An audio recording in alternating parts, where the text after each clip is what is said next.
Eu vou dar início agora aqui à nossa aula do dia 15 de junho de 2020, assunto nosso, prolegômenos, né? Algumas pessoas perguntaram para mim o que é prolegômenos, né? Aí eu coloquei aqui no grupo agora, né?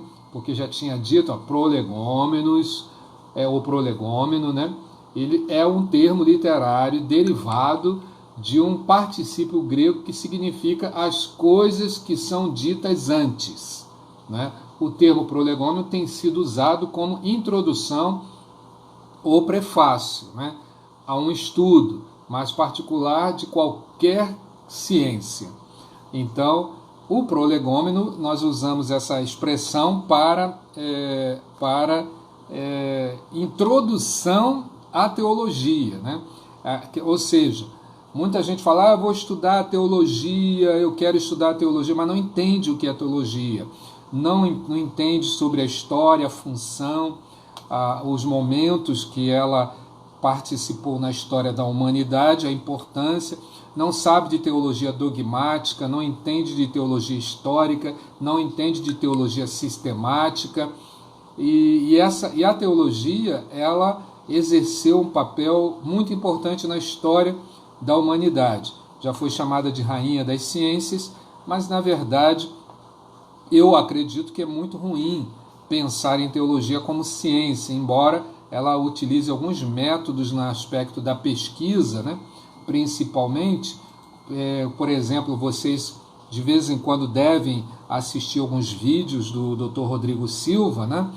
Que é um adventista, mas com a mente muito aberta, muito bem esclarecida, aonde ele passa bastante informações técnicas, científicas e pesquisas, né, arqueológicas sobre alguns episódios bíblicos que nós encontramos. Mas a teologia ela nos ajuda, por exemplo, a discernir alguns momentos e fazer uma interpretação, um entendimento mais promissor, mais proveitoso, né? Por exemplo, você tem no Evangelho de Mateus sendo dito que vários cegos encontraram Jesus e gritaram, Jesus, filho de Davi, tem misericórdia de mim. Lá diz que são vários cegos, né? Já em Lucas, aí a Bíblia diz que um cego chamado Bartimeu, né, gritou, Jesus, filho de Davi, tem misericórdia de mim. Como entender isso? Como compreender isso? Então, se você vai pelo texto, aí você vai ter algumas limitações para a compreensão. Por que você vai ter algumas limitações? Porque este é um tipo de texto que você não pode interpretá-lo de forma literal. Alguns textos sim. Esta regra de interpretação você vai ver mais adiante, ainda este ano, no estudo sobre hermenêutica. Mas antecipando algumas coisas, então uma das formas de interpretar é pelo texto, ou seja, pelo que está escrito, mas ela é só uma forma de interpretar. E existe uma outra forma de você interpretar, é pegar este texto e entender o seu conteúdo gramatical, o seu conteúdo analógico, o seu conteúdo, assim, que a gente chama de transliteral, né? Para poder chegar a uma compreensão do significado desse texto naquele contexto, né? Por exemplo, vou citar um exemplo típico, né? Você tem aquela expressão que Jesus lavou os pés dos discípulos, né? Aí ele se ajoelhou. Como é que ele lavou os pés? As pessoas pensam que Jesus se ajoelhou, botou o pé e lavou os pés dos discípulos. Eles não leem o texto direito. Na verdade, Jesus se ajoelhou, cobriu a cabeça com um pano, esqueci o nome do pano agora, né? Porque é improviso. Cobriu a cabeça, com aquele pano ele cobriu os pés de cada um. Foi cobrindo o pé de cada um. O que aquilo significava dizer? O fato de colocar aquele pano que cobria a cabeça de Jesus e cobria o pé daquelas pessoas que ele lavava os pés, aquilo ali, muita gente diz que é um ato de humildade. Não tem nada de humildade ali. Ali, pelo contrário, ali tem de responsabilidade, porque somente se fazia isto com a Bíblia. Ou seja, quando o rabino fosse ler a Bíblia, ele cobria a cabeça, colocava a Bíblia diante dele, no caso ele não era o livro igual ao nosso, mas os rolos, né? Abria aqueles rolos com o objetivo de que a palavra fosse sagrada. E sagrada, ela não se perdesse. Isso era o ensino, né? Então aquele momento era um momento sagrado. Era um momento de relevância, um momento sagrado. E quando o profeta Isaías atrás vai dizer assim, benditos são os pés daqueles que anunciam as boas novas, então o que ele está dizendo? Que um dia viria o Messias e ele faria com que aqueles pés, né, fossem consagrados, né, consagrados. Por isso o apóstolo Paulo diz, calçados os pés com a propagação do evangelho da paz, ou seja, os pés consagrados. Ou seja, Jesus está tomando uma atitude em que está dizendo para aquelas pessoas, para que eles caminhem, porque os seus pés agora são o meio pelo qual o Senhor vai levar a palavra dele, os pregadores, a todos os lugares, e essas vidas estão consagradas. Né? Estão consagradas ali. Depois ele enxuga o pé com aquele tecido. Do mesmo modo, quando Mateus diz que vários cegos, né, alguns dizem 200, né, vários cegos teriam gritado, Jesus, filho de Davi, tem misericórdia de mim, enquanto que Lucas já diz o nome do personagem, chamando-o de Bartimeu, né, filho de Timeu, Bartimeu, filho de Timeu. Né?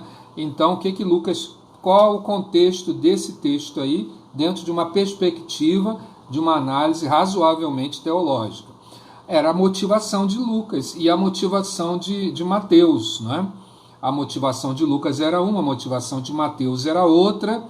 Então Lucas, como era que tinha que dar um relatório, então Lucas colocou o nome Mateus, colocou o nome em Zaqueu, e assim descreveu sobre a mulher que estava enferma há 12 anos. Então cita expressões como hemorragia, né, hidrópico, e ele vai falando terminologia médica. Então a motivação de Lucas era a precisão e o seu conhecimento era de um médico. E isto ele diz no primeiro capítulo, quando ele fala do Teófilo, para quem ele escreve aquele texto. Então é preciso compreender as perspectivas para se fazer uma análise mais próxima, né, mais correta, do que está sendo explorado e qual o objetivo. Né? Mas lá no final do curso você vai ter uma polêmica muito severa, cruel, difícil, né? Que é a questão do Cristo da fé e do Jesus da história, que são duas realidades, que o Cristo da fé é o que a igreja diz de Jesus, e o Jesus da história é aquilo que realmente ele foi. Então isso gerou um certo debate entre o mito e a realidade. Mas isso é lá para o terceiro, quarto ano, para mostrar a você a importância de compreender os passos da teologia hoje. Né? Então, quando a gente está falando de teologia, nós não estamos falando de uma brincadeira. Por essa razão, muitas vezes, quando algumas pessoas vão estudar, elas acham que estão se divertindo, e aí elas não levam, lembra lá da aula anterior que falava da relevância da teologia, né? Essas pessoas muitas vezes vão levando por esporte, né? E estudo, ele exige de nós uma dedicação, uma aplicação, né? Quando você tem um filho doente, quando você tem um parente doente, um pai doente, o que você faz? Você se aplica, você abre mão de outras coisas. Então, para a gente crescer, a gente vai ter a necessidade de renunciar a algumas coisas. Porque se não houver renúncia, não tem estudo. Por que muitas pessoas abandonam o estudo? Porque elas não querem renunciar, elas preferem ficar numa certa zona de conforto. Né? Então, esta zona de conforto, o que ela traz para a pessoa? Uma perda de tempo. E eu vou dizer uma coisa para vocês que estão me ouvindo aqui. Aqueles que perseverarem até o fim serão surpreendidos este ano ainda. Tá? Então, se você perseverar até o fim, você vai ser surpreendido. E vai ser uma pena para quem não chegar lá. Mas eu tenho uma surpresa, eu já falei muitas vezes, é uma surpresa que nunca houve na cidade de Açailândia. Mas nunca mesmo. nunca mesmo. Bom, mas voltando aqui à questão prolegômeno, né? Ou seja, introdução à teologia. Sexta-feira nós estamos estudando teologia com uma abordagem focada na pessoa do Espírito Santo.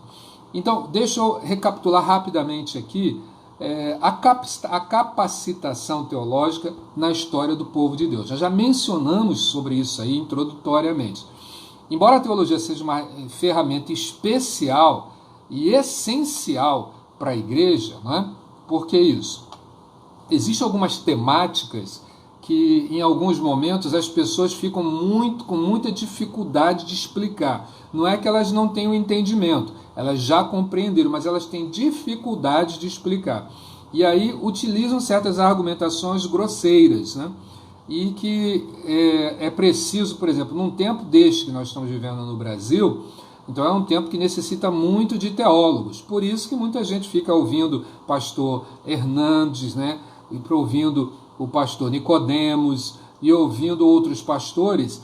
Por quê? Porque esses alguns poucos procuram dar uma percepção teológica. E por que as pessoas estão indo atrás? Porque elas estão precisando de teologia. Ou seja, elas não estão precisando de doutrina, porque a doutrina elas têm todo final de semana na igreja ou no ambiente onde elas estão vivenciando ou tendo a oportunidade de fazer crescer a sua fé em Cristo Jesus. Então, por que essa procura, essa busca? Por que não satisfaz uma explicação de um apóstolo, a explicação de um profeta, de um pastor? Por que não satisfaz a explicação de um líder denominacional? Porque nesse momento a reflexão é teológica.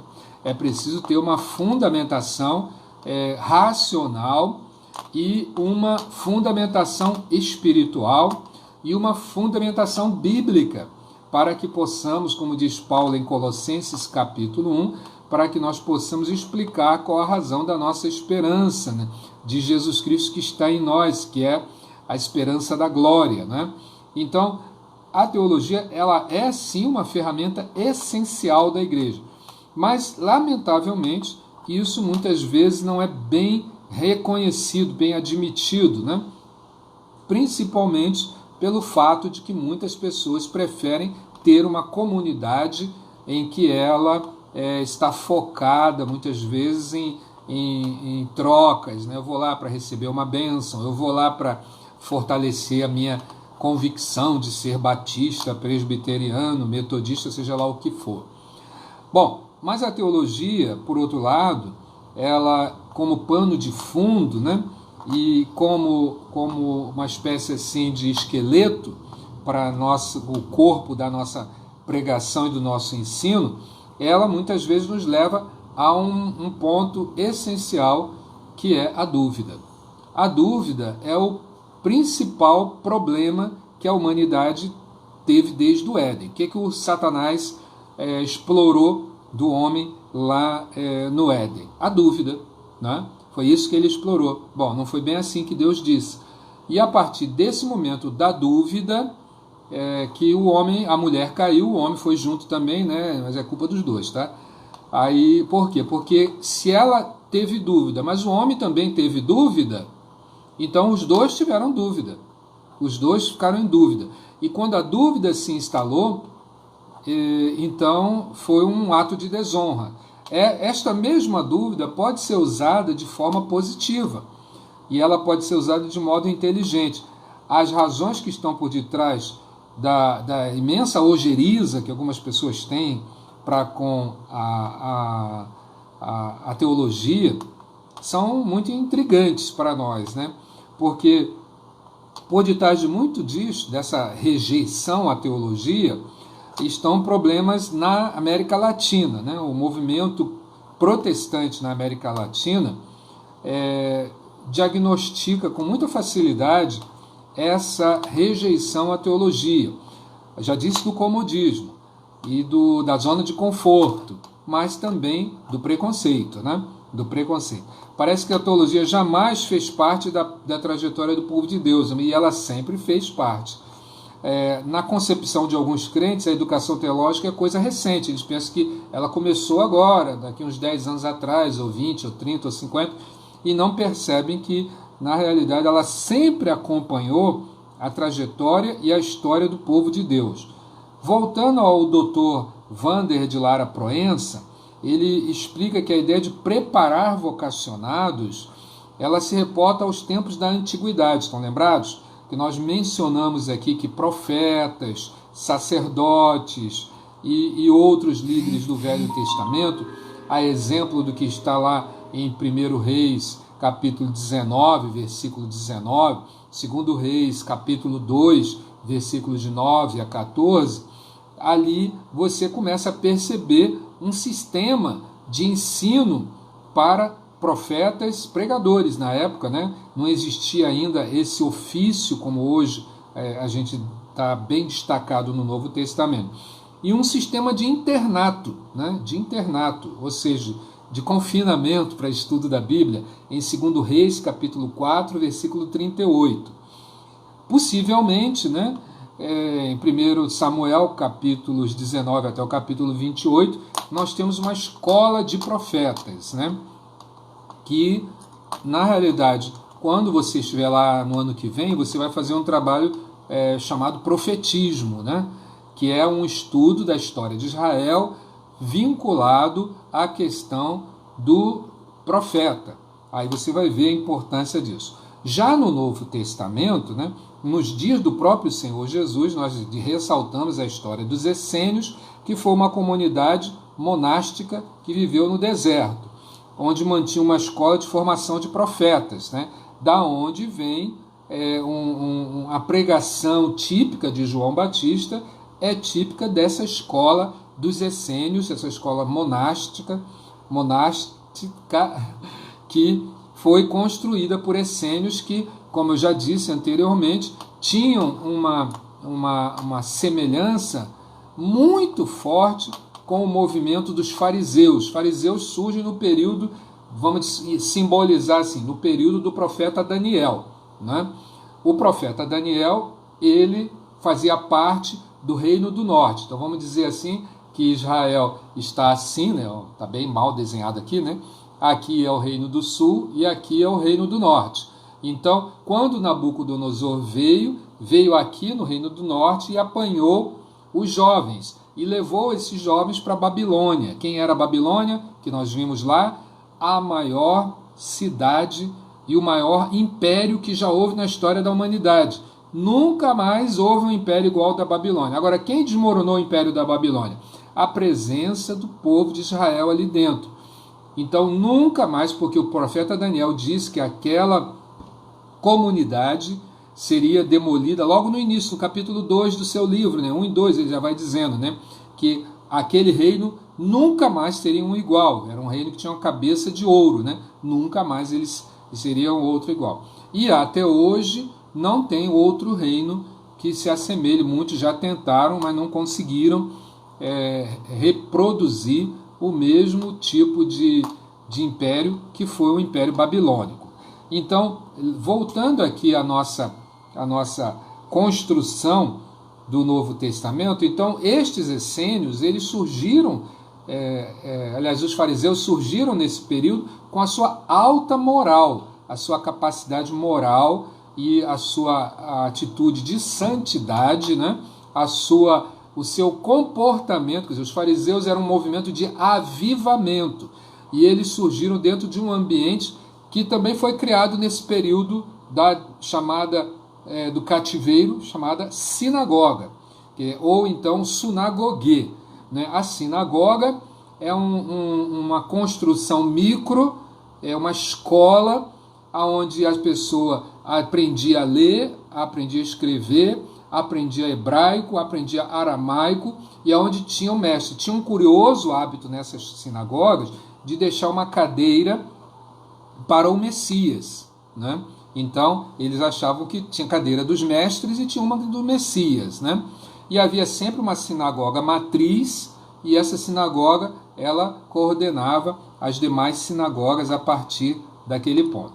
Você tem lá em Lucas 6, quando Jesus entra numa sinagoga, fala aquela passagem extraordinária do ano da celebração que está no livro de Números e depois é repetida no livro de Isaías, né? O capítulo 60 é repetido, e Jesus lê que aquela palavra se cumpriu naquele momento e ele vai e se senta naquela cadeira que era do Messias, né? E as pessoas ficaram espantadas com tudo aquilo ali. Então, o que acontece ali? Essa sinagoga surgiu também nesse período. Ela foi um movimento educacional, de avivamento, típico da escola bíblica dominical, ou da escola sabatina, ou de Jerusso, coisas assim, né? Então, o que aconteceu ali? Estes essênios, eles influenciam pelo ensino e a aplicação, o estudo, a João Batista, que vem com uma pregação muito intensa, muito forte, não é? E você vai ver isso em Mateus capítulo 21, versículo 23 e versículo 27, o exercício do ministério profético.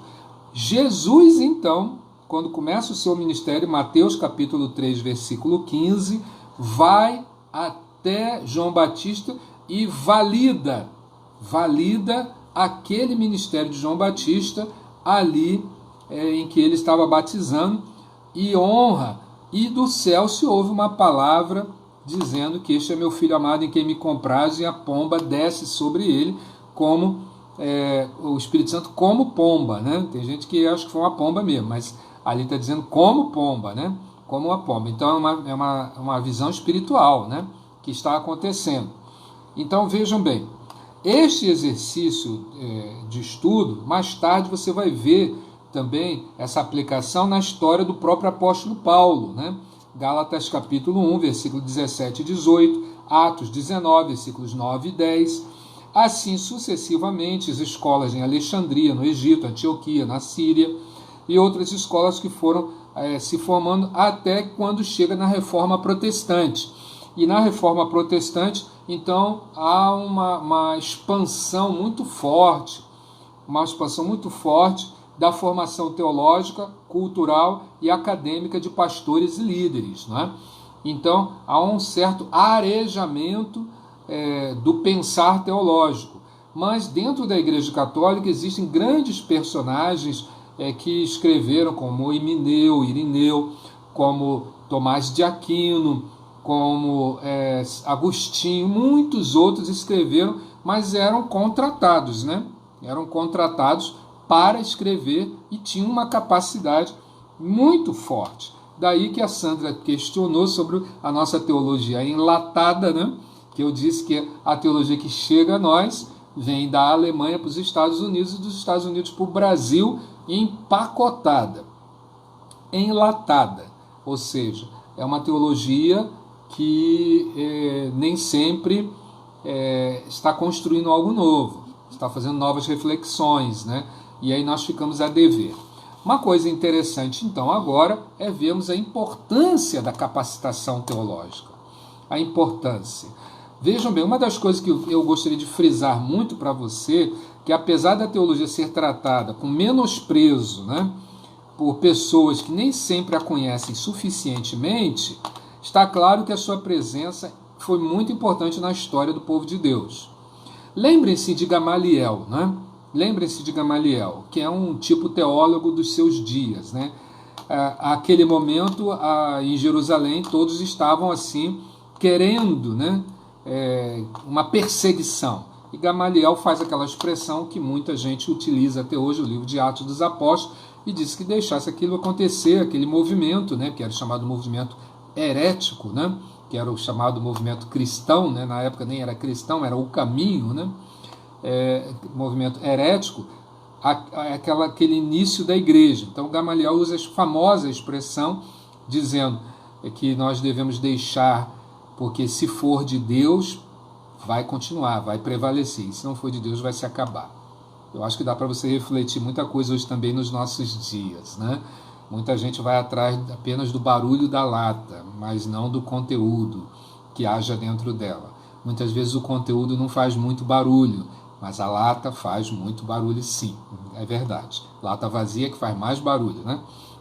Bom, então líderes, profetas, sacerdotes, pregadores, apóstolos, cristãos primitivos, reformadores, entre os outros, via de regra, receberam alguma capacitação. Eles receberam alguma capacitação para poder alcançar com eficiência e eficácia as nações e os povos. Vou citar um exemplo típico, né, recente, né, que você está lá atrás, mas é bom ver o movimento recente.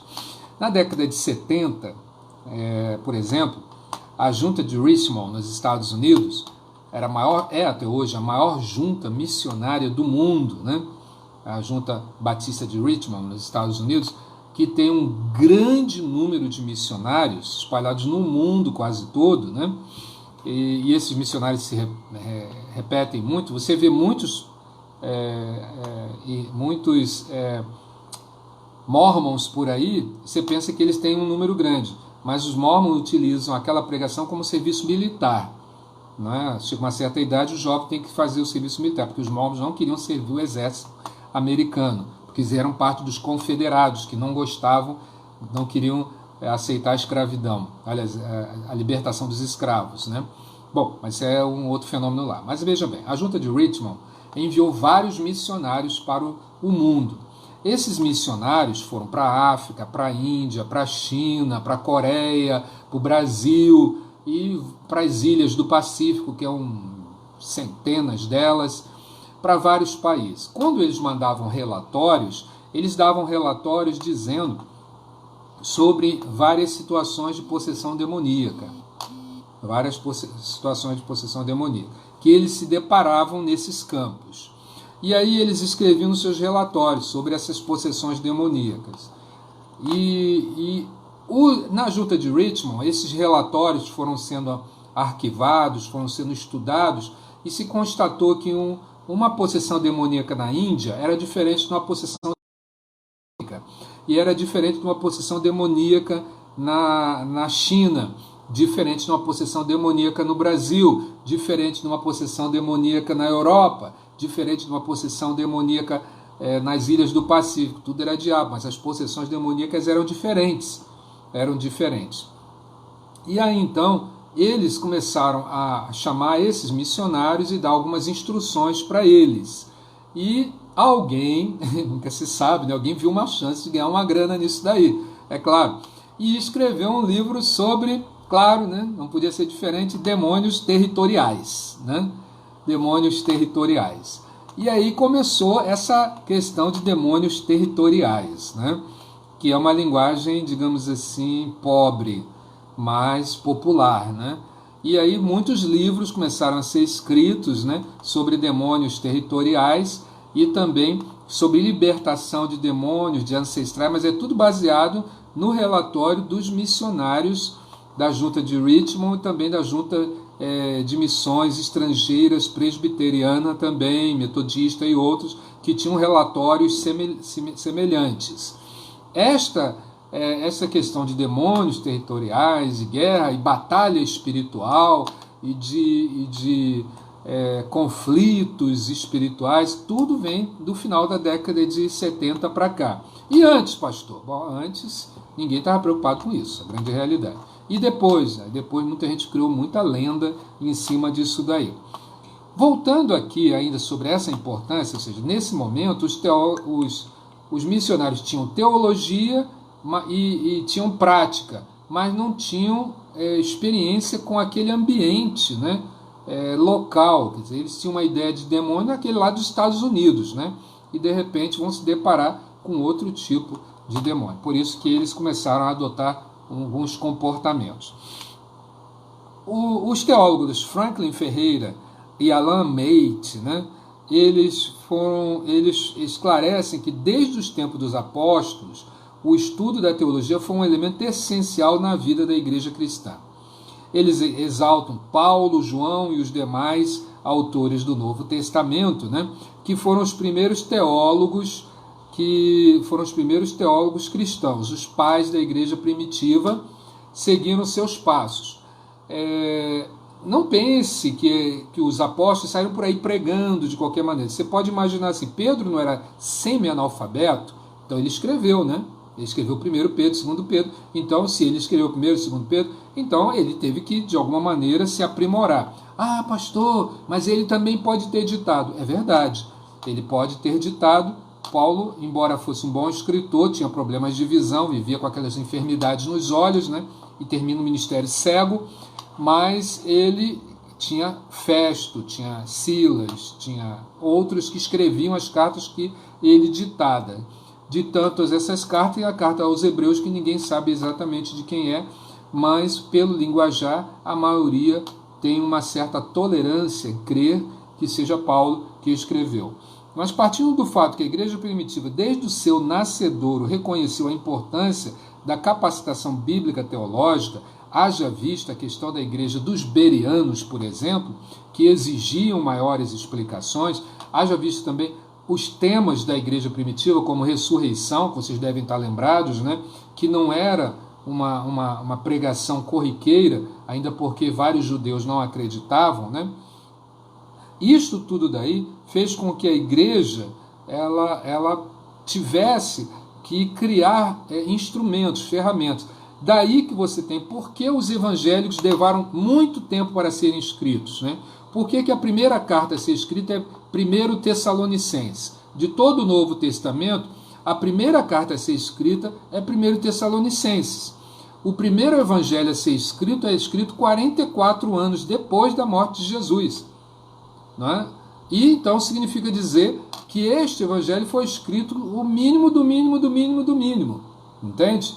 Ou seja, João, quando escreve a sua carta, no final do capítulo 21 e 22, ele vai dizer para mim e para você que muitas outras coisas Jesus fez e que não havia livros que coubessem tudo aquilo que ele falou. Agora, por que a igreja não colocou todas essas coisas?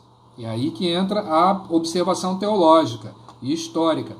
Havia dentro da igreja o que a teologia chama de um elemento chamado tanto querigma, ou seja, a pregação da igreja, havia a pregação, mas havia também uma expectativa dentro da igreja que Jesus voltaria ainda naquele tempo. Então eles não escreveram.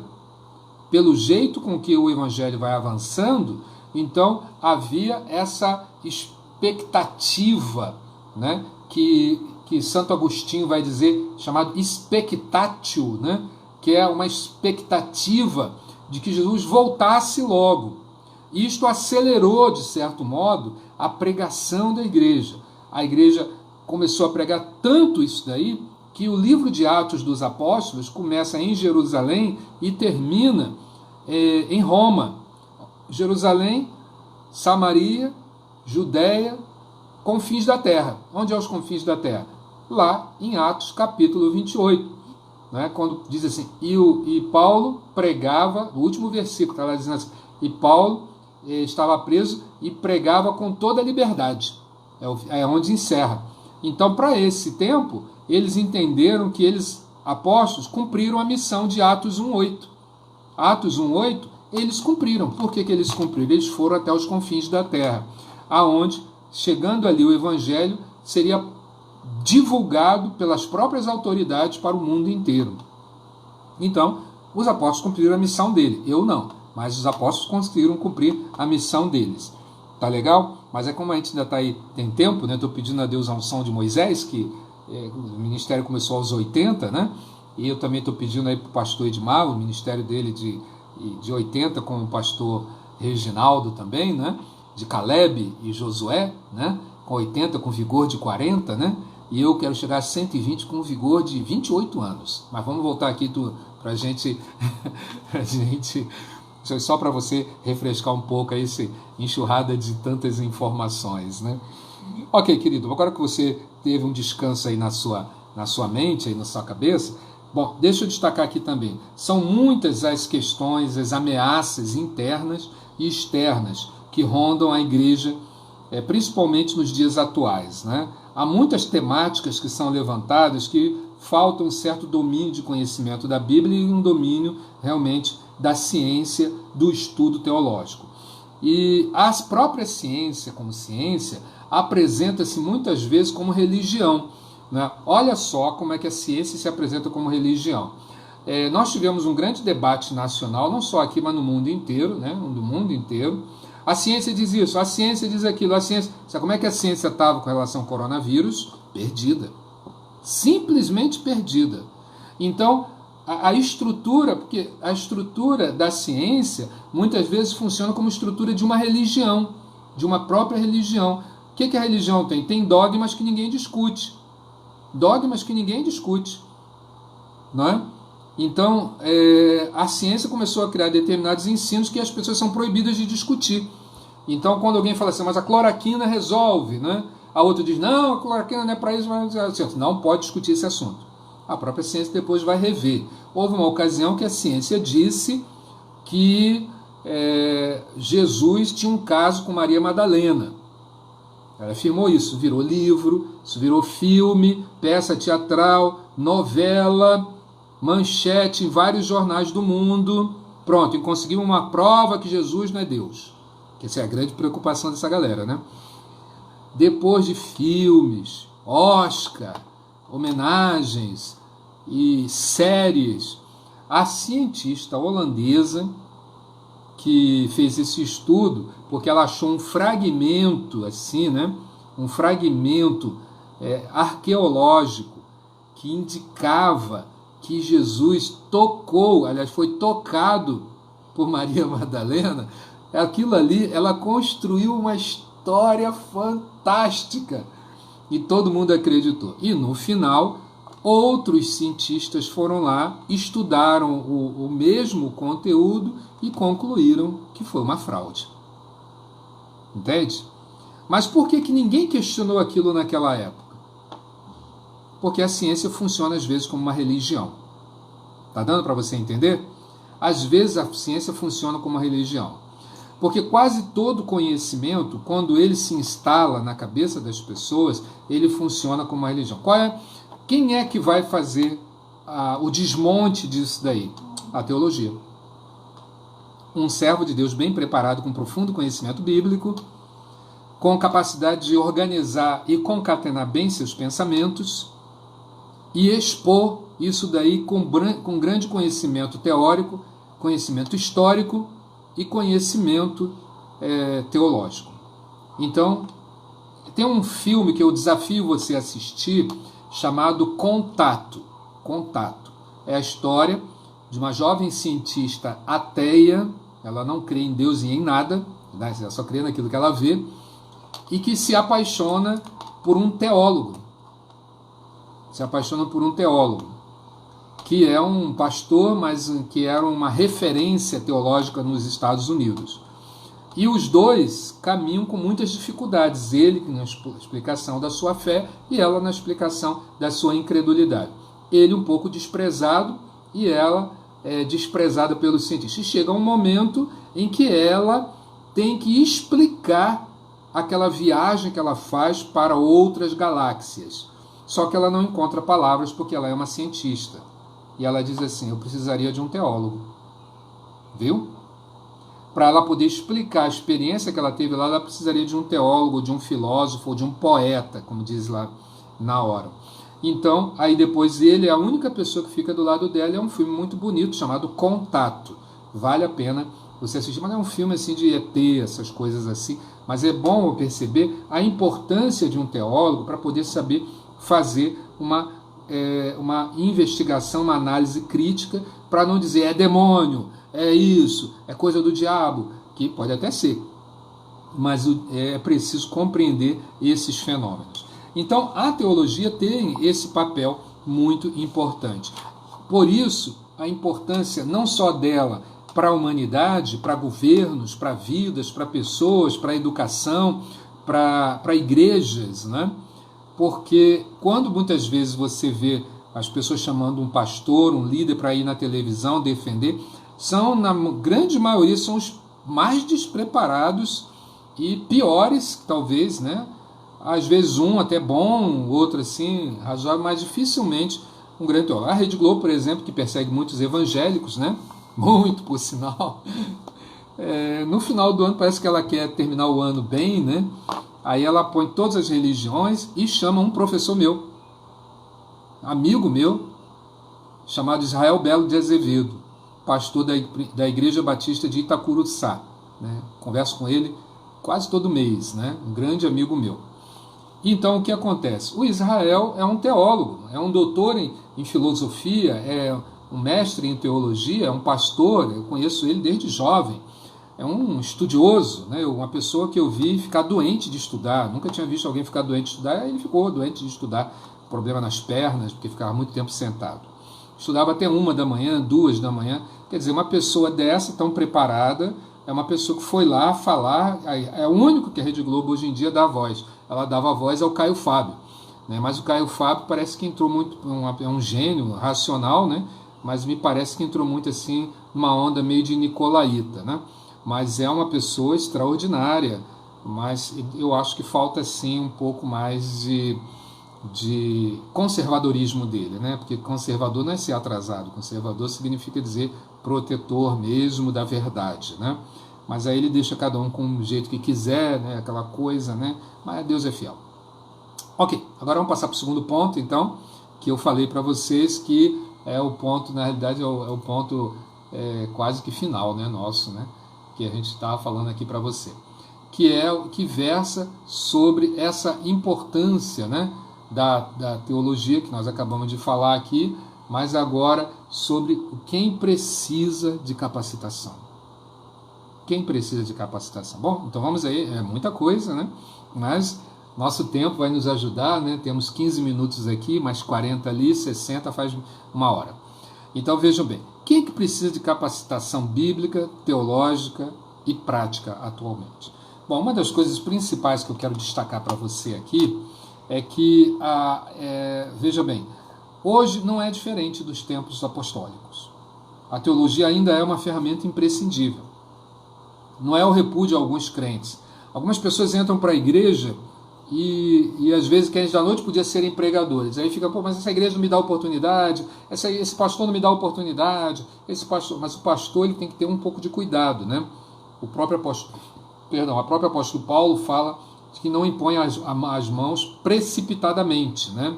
Eu confesso que já pus as mãos precipitadamente, não foi muitas vezes, não, foi bem poucas, né? Mas algumas realmente eu me arrependo, se pudesse eu tirava a mão, né? Não impõe as mãos precipitadamente. Dr. Alistair McGarrett, ele uma vez disse que a maioria dos cristãos não acha importância a teologia. A maioria não. Então por isso que muitos entram na igreja, no dia seguinte já querem ser líderes, quem está pregando, ter DVD, CD, querem ter lives e uma porção de coisas por aí. E quando você vai ver, de repente está falando coisas com coisas, repetindo coisas que já existiram, como se fossem grandes novidades. Teologia é vista normalmente, até mesmo entre os cristãos mais aplicados, como especulações sem sentido. Especulações sem sentido. Quando você for estudar teologia a fundo, você vai ver que tem alguns temas que você vai pensar que está no outro planeta. Mas, na verdade, é a construção de um pensamento só. É algo que vai sendo construído lentamente. Aí as pessoas ficam pensando que estão estudando alguma coisa que não serve para a vida prática. Mas no fundo, é fundamental para ser a base, né, de outras pregações. O Dr. José Miguel Bonino, né, ele é um teólogo metodista muito famoso, né, ele disse a seguinte afirmação que eu me tomo o direito de ler para você aqui. É possível que a teologia não seja a mais importante nem a primeira que deve ocupar-nos, porém ela certamente é indispensável. A igreja não pode existir sem interrogar-se constantemente à luz da Escritura acerca da fidelidade do seu testemunho e da coerência entre a sua mensagem, sua vida e o seu culto. Então, são dois momentos distintos. De um lado, a questão do testemunho e da fidelidade. Do lado, a questão do testemunho e a fidelidade com relação à palavra. Do outro lado, a coerência entre a sua mensagem e a vida comum do cidadão e o culto que é prestado.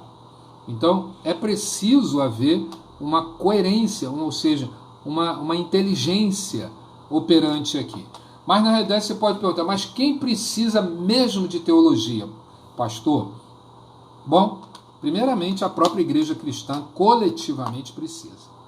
Toda a igreja, a comunidade inteira precisa. Você sabe quando alguém conhece de teologia e está pregando, e quando alguém não conhece. Você fica muito animado, mas com o tempo você vai sentir falta de teologia. Entende? A Igreja Universal do Reino de Deus começou muito bem, ganhando muitas almas para Cristo e crescendo. E eu me lembro que eu estava terminando o seminário quando foi lá um grupo, né, de pastores, né, da Igreja Universal, e eles queriam contratar pastores do nosso seminário, que era o melhor do Brasil na época. Eles queriam contratar um grupo de pastores para irem para a Igreja Universal, para eles poderem mandar para outros países, porque os pastores, os líderes que eles tinham, eles achavam que não tinham condições de ir. Então, eles queriam mandar homens com uma boa capacitação teológica, preparados, que eles ajudariam com o aprendizado de língua inglesa e de espanhol.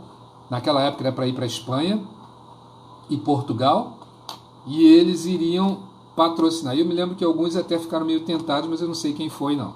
Eu sei que eles correram atrás de vários pastores e estudantes de teologia recém-formados, porque sentiram a necessidade de embasamento teológico para manifestar o evangelho nas outras nações. A igreja, coletivamente, ela precisa de uma formação ministerial abalizada.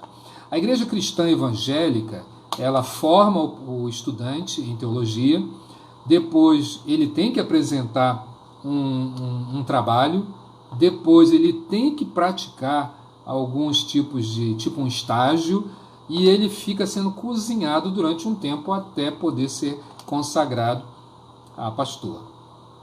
As Assembleias de Deus começaram a adotar algo parecido hoje também. O tempo vai fazendo com que as pessoas se sintam necessitadas de um estudo teológico abalizado. Bom, outra questão muito importante também é que cada discípulo de Jesus, individualmente, também tem essa necessidade. A teologia não é útil somente para o aspecto assim coletivo, né, que toda a igreja precisa ter uma resposta. Começou um debate sobre eutanásia, né? É pecado, não é pecado? É preciso de uma linguagem teológica. Começou um debate sobre aborto, né? É certo, não é errado, amor à vida? É preciso ter uma roupagem teológica que explique. Aí começou um debate sobre pena de morte, é certo, errado? Aí preciso ter uma resposta teológica. Começou um debate sobre doação de sangue, sobre, por exemplo, estão preparando lá, né, troca de cabeças, né? Coisa mais doida desse mundo.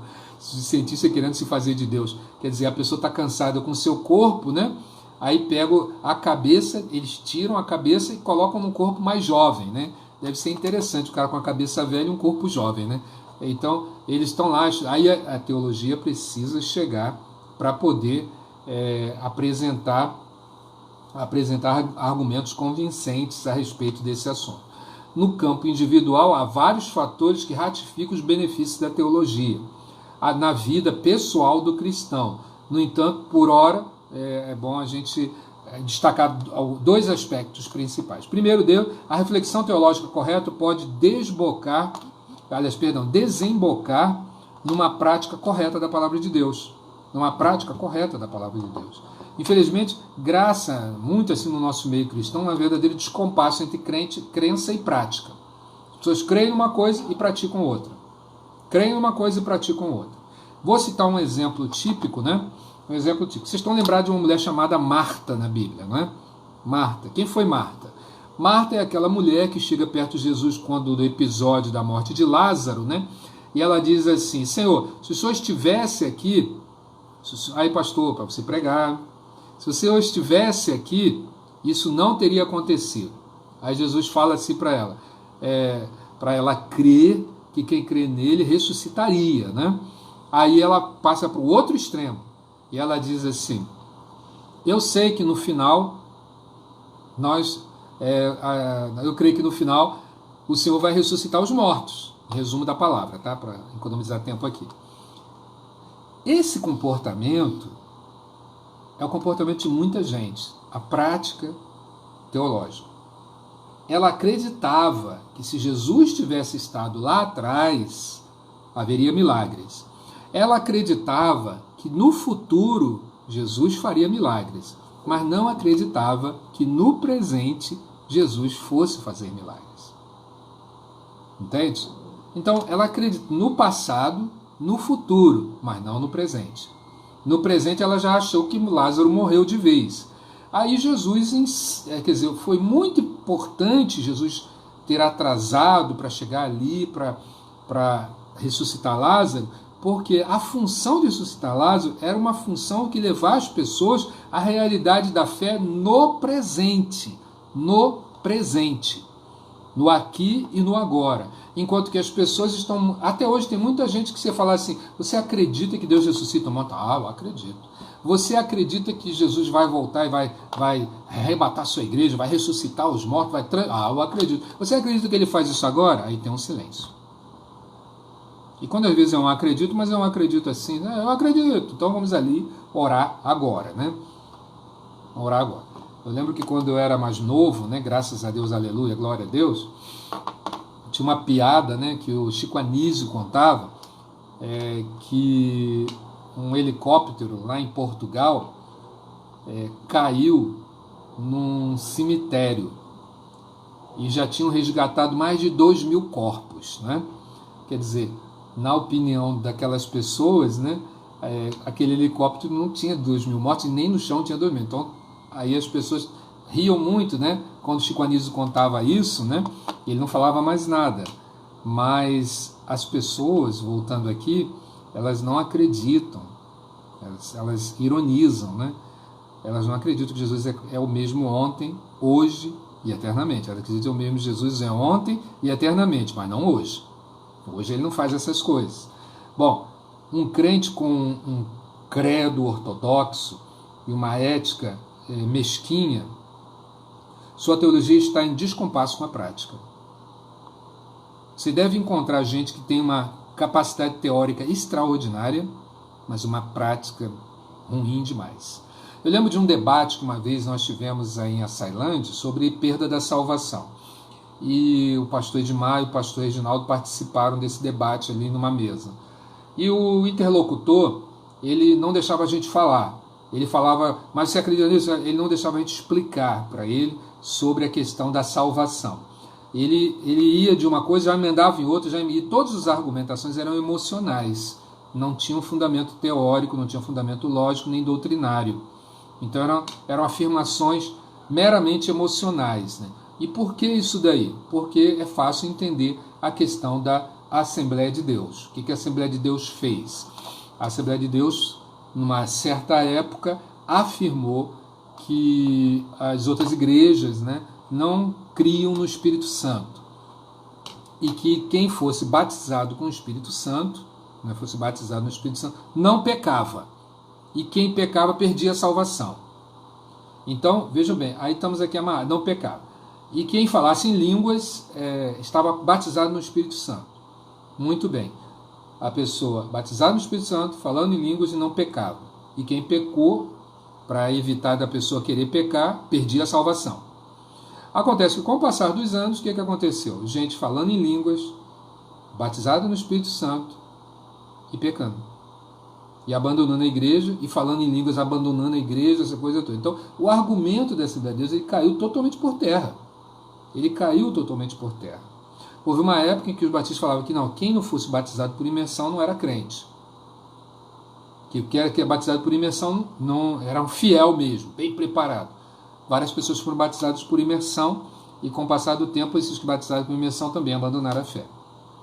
Alguns achavam que não, você tem que guardar o sábado. Se guardar o sábado, você mesmo não desvia jamais. Algumas pessoas que guardavam o sábado pecaram também e se desviaram também.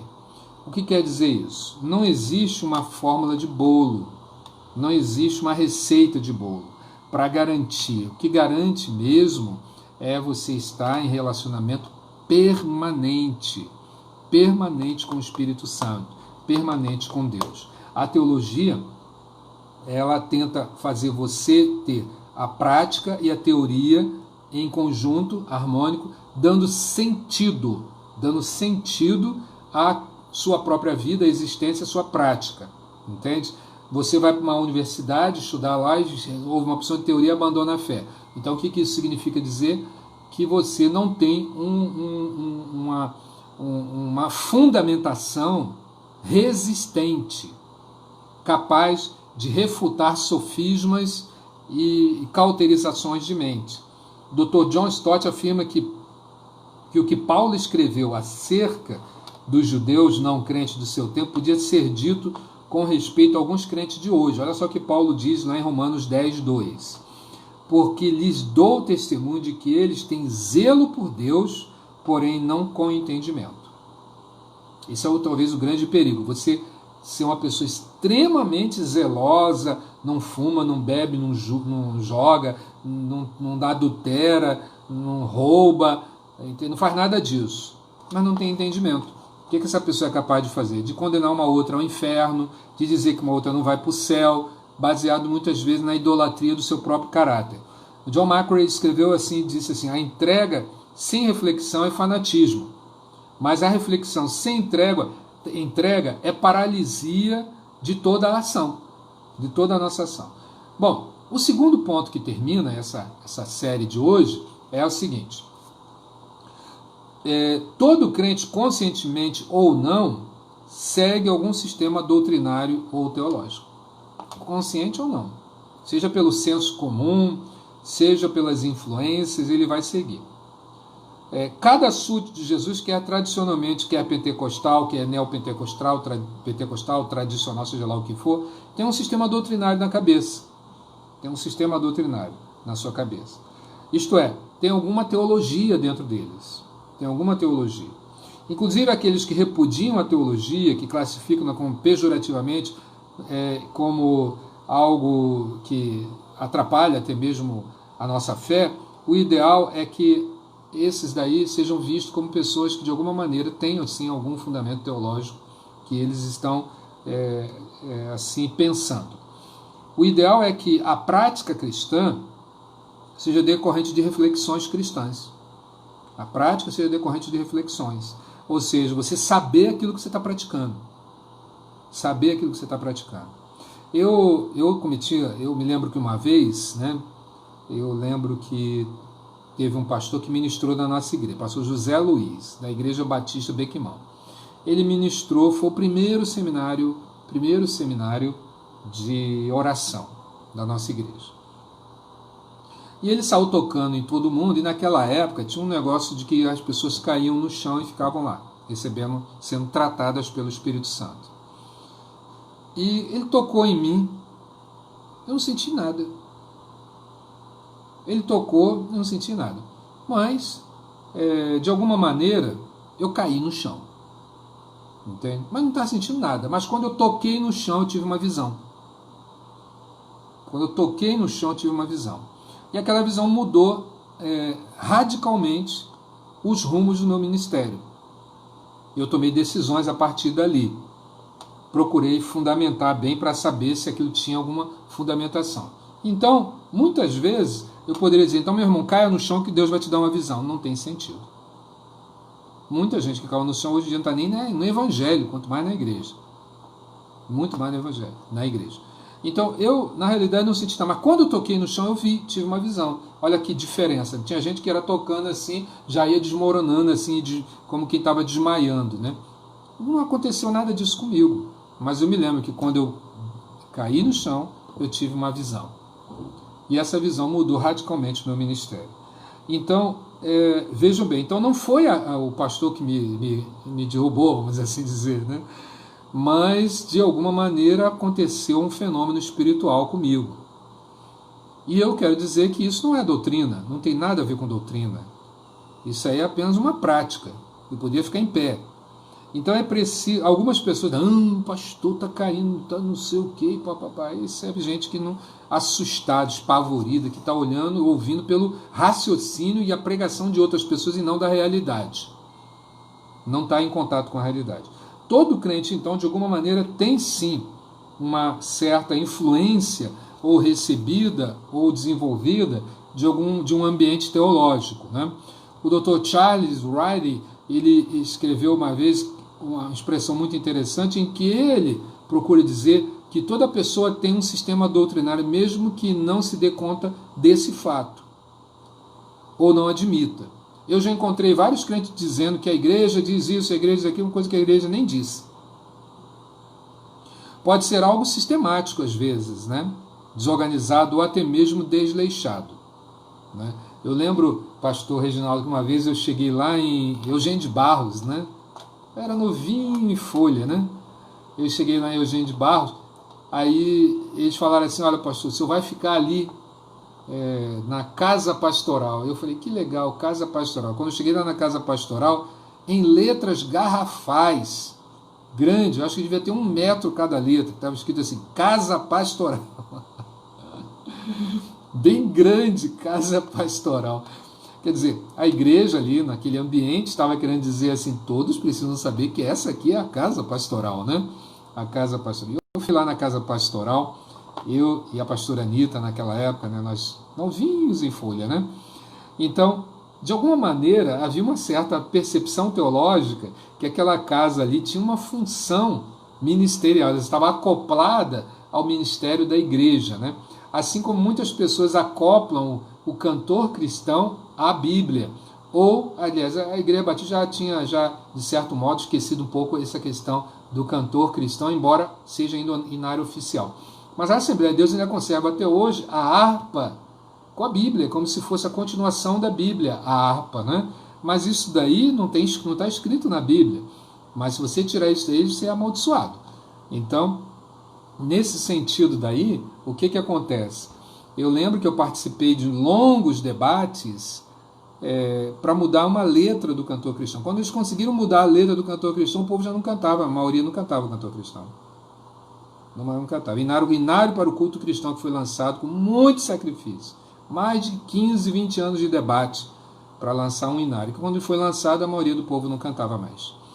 Então, de alguma maneira, existe sim uma certa reserva teológica dentro das pessoas. E por último, quem deseja exercer um ministério eficiente e eficaz, este sim tem uma certa necessidade de um ambiente teológico. Por quê? A teologia ainda é indispensável.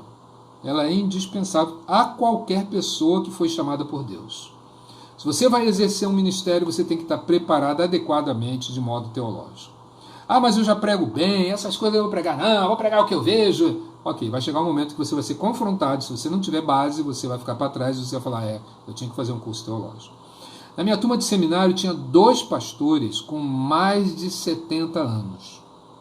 Os 2, com mais de 70 anos. Já tinham ministérios, já tinham igrejas, já aberto várias igrejas e agora voltavam aos 70 anos de idade para fazer teologia. Entende? Para exercer esse ministério, como está em Jeremias capítulo 3, versículo 15, é preciso agregar espiritualidade, capacidade e conhecimento. Espiritualidade, capacidade e conhecimento. Para poder fazer valer uma inteligência cristã, espiritual, piedosa, respeitosa, né?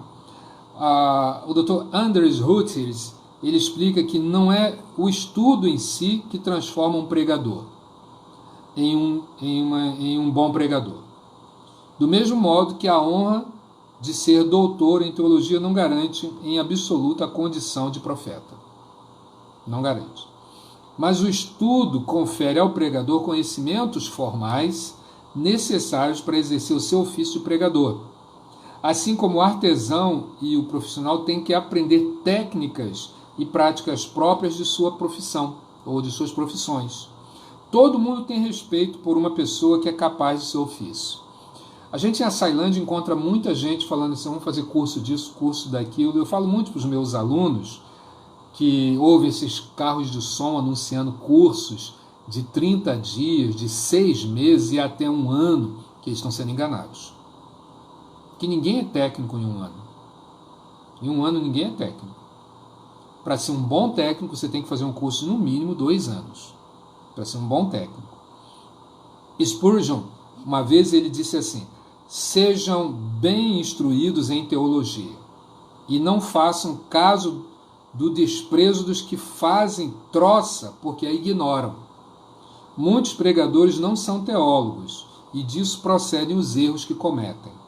Em nada pode prejudicar o mais dinâmico evangelista o ser também um teólogo sadio, e com frequência pode ser o meio que o salva de cometer enormes díspares.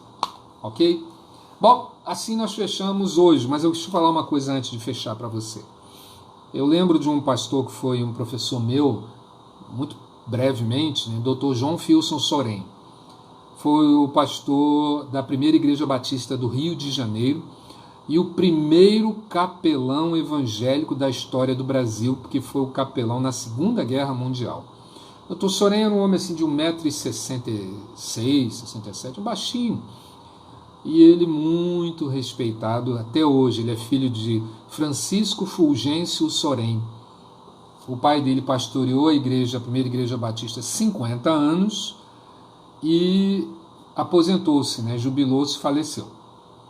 E ele assumiu no lugar do pai dele e pastoreou a primeira igreja do Brasil, do Rio de Janeiro, por 50 anos também, entendeu? E depois saiu e jubilou-se e veio a falecer. João Sorém tinha um programa de rádio que ele, todo domingo, né, chamava-se, se não me engano, Ecos da Catedral, não, esqueci o nome do programa. E ele dizia uma vez um estudo sobre Apocalipse, ele disse uma coisa muito interessante. Ele fez um estudo sobre as 7 igrejas do Apocalipse. Narrando sobre as 7 igrejas do Apocalipse, ele falou assim: você sabe por que essas igrejas não existem mais? Você sabe por que elas não existem? Elas existiram enquanto tinham homens que estavam à frente, que eram profundos pensadores da fé. Esses homens estudavam a Bíblia, estudavam a história, oravam, e eles ensinavam com muita propriedade. Mas com o passar do tempo, começaram a aparecer aqueles que se esbaldavam pelos resultados.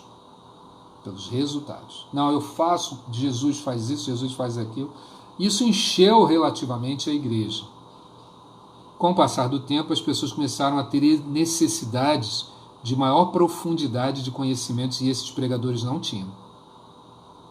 E esses pregadores foram sucedidos por outros semelhantes a eles.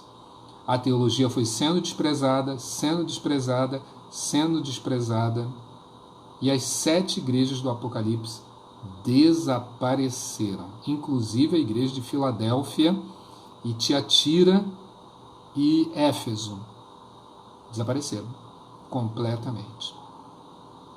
A teologia pode ser desprezada, o seu valor não. Ela tem sim um valor. E se você quer ser um líder de excelência para esse tempo, você vai ter que se aprofundar nesse estudo necessário, porque se você quer ser um bom professor de uma escola pública, você quiser algum dia ser chamado para falar numa escola, falar numa rádio, falar num ambiente, isso sempre vai acontecer. Você falar às vezes numa OAB, falar muitas vezes na prefeitura e outros ambientes assim, não é que a teologia, você vai lá falar de teólogo nenhum, não. Se eu fizer isso, você vai acabar com aquela reunião e eu vou te mandar embora. Mas será preciso que você tenha uma boa visão, compreensão de mundo, da palavra de Deus, da prática e de como ligar todos esses elementos numa única pregação. Ok? Bom, agora eu quero abrir o espaço aí para os questionadores, né? Nossos questionadores, né, de plantão, né? Para vocês fazerem as perguntas e eu não conseguir dar as respostas, tá bom? Podem ligar os seus microfones e vamos às perguntas de hoje, né? De hoje, amém? Vocês não têm perguntado muito, né? Perguntavam bem e hoje não estão perguntando bem.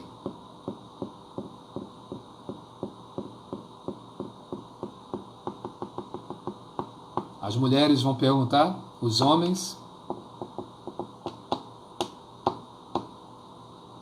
Dou-lhe uma, dou-lhe duas,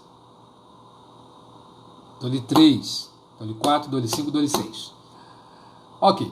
Bom, vamos fazer assim. Você vai fazendo suas perguntas no privado, né? Já que você não quer perguntar, o pastor Edmar já quer perguntar, né? Pergunte aí, pastor Edmar. Pelo menos para salvar a pátria, né, pastor? Não, pastor, eu estava